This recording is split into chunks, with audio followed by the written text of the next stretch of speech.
action. So,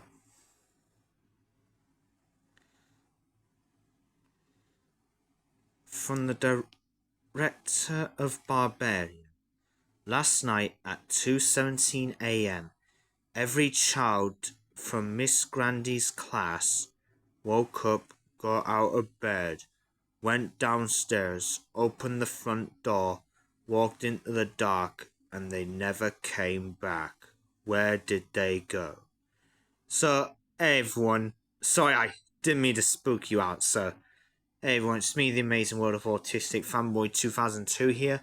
Today I'm reviewing Weapons, came out in 2025, so this new horror film just came out today, and be warning, there may be a bit of spoilers, so if you don't want to be spoiled, I suggest you do not click on this video. So, tells the story about Alex, the student from his school, who got bullied and picked on, and then the kids from Miss Gandhi's class that went to her class have woken up, and then they start going out in the dark, running away.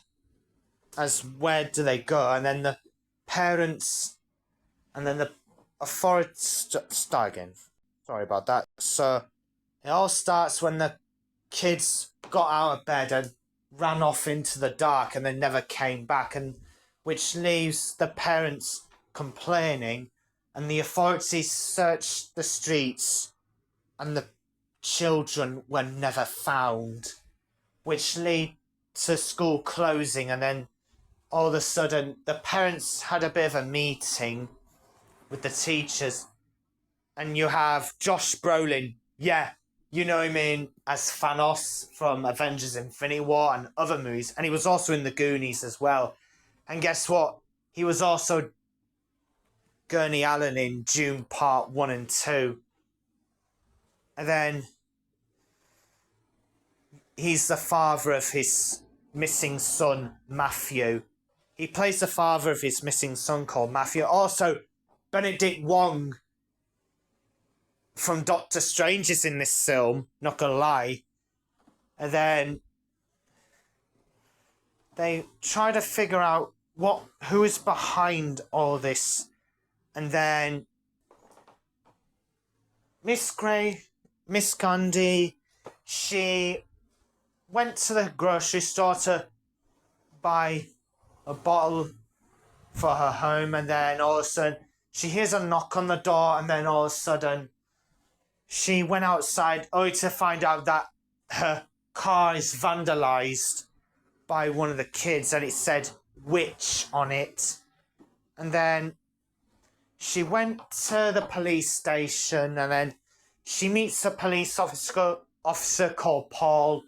And then it cuts to the bit where the father of Matthew, so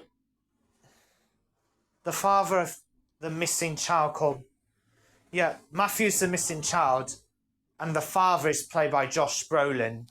And then he had a dream where he sees Matthew going out the door and walking out in the night.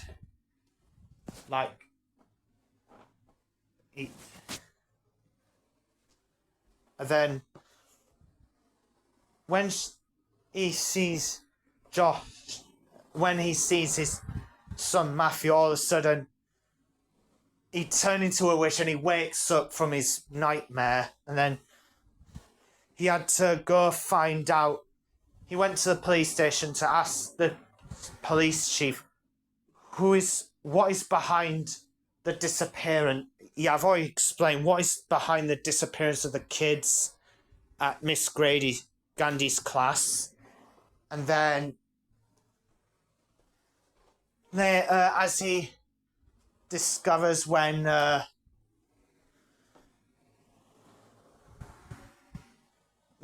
Justine Gandhi was at the gas station, she gets attacked by the head teacher, played by Benedict Wong, who's being mind controlled.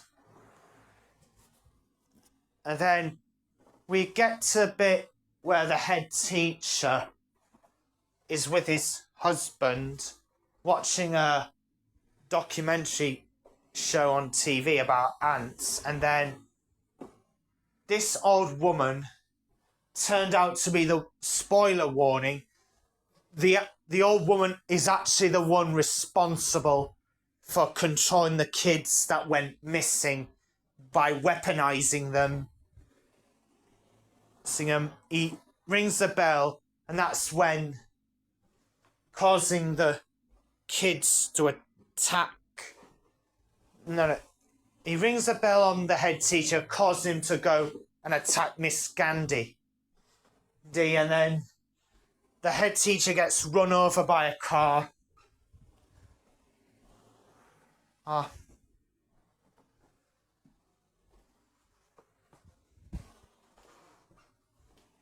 And then it cuts to Paul, the police officer, who arrests a thug, a thief named Jake, who breaks into people's cars and steals stuff to get money. Then all of a sudden, he tried to arrest Jake, and then all of a sudden, Jake gave him the AIDS, and then all of a sudden, Paul punched Jake in the face, and then Paul lets Jake go, and then later, when Jake sees Paul shouts at Jake, and he runs off, and then he hides in his tent, and then Jake saw the witch, and then Jake hides in his tent, and then Jake opens the tent, and he accidentally gave him the AIDS, gave Paul the AIDS, and then they go to the house where Alex lives, which turns out that his parents have been weaponized by the witch, which, spoiler warning once again. And then, sorry if I'm giving away spoilers, so yeah, I should put a spoiler warning. If you don't want to get spoiled, I suggest you do not click on this video. So just to let you know, I'll put that in the description down below. But yeah. And then Paul gets weaponized and takes Jake into the house, and then it cuts to where Gandhi and Miss Gandhi and the father of the missing kid, who is played by Josh Brolin. They went to the house, and all of a sudden they get attacked by the weaponized Paul and Jake, and they start attacking him, and then he tried to beat Jake down, but Jake keeps getting back up again. And then I was like, why won't he just stay down? Is he immortal or something? I'm like, are you immortal or something? When he keeps coming back, I was like, what in the ever-loving fuck? He's like he's immortal or something. And then the villain of this movie is the witch. Yeah, the witch, the main antagonist of the film, which is actually Alex's aunt, who is actually the main antagonist of the film. Yeah. She wanted to make the kids go missing, and then all of a sudden,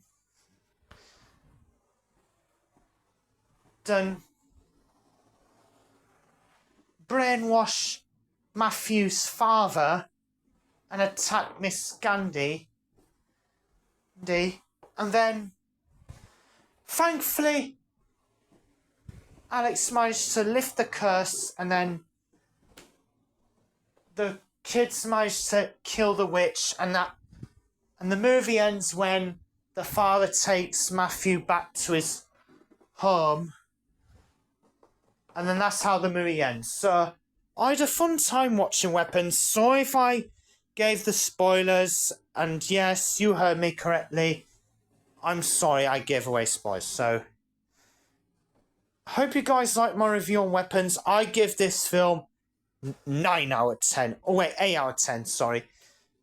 Thank you for watching my review on Weapons. Stay tuned for my review on Happy Gilmore 2.